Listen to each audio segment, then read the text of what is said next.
Here's how to create the cinematic text video. First, create a blank clip on InShot. Tap Text. Type your text. Scale it to your preferred size. Once you're done, export the video.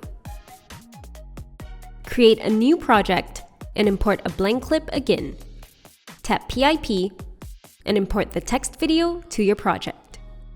Press autofill to fit to screen, hit keyframe, then mask. Choose the bilateral mask, scale, rotate, and feather the edges. Now place it at the top left corner. Scrub to 4 seconds and drag the mask across the screen.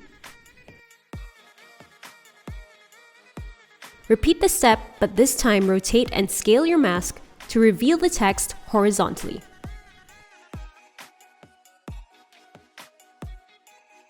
Once that's done, it should look something like this.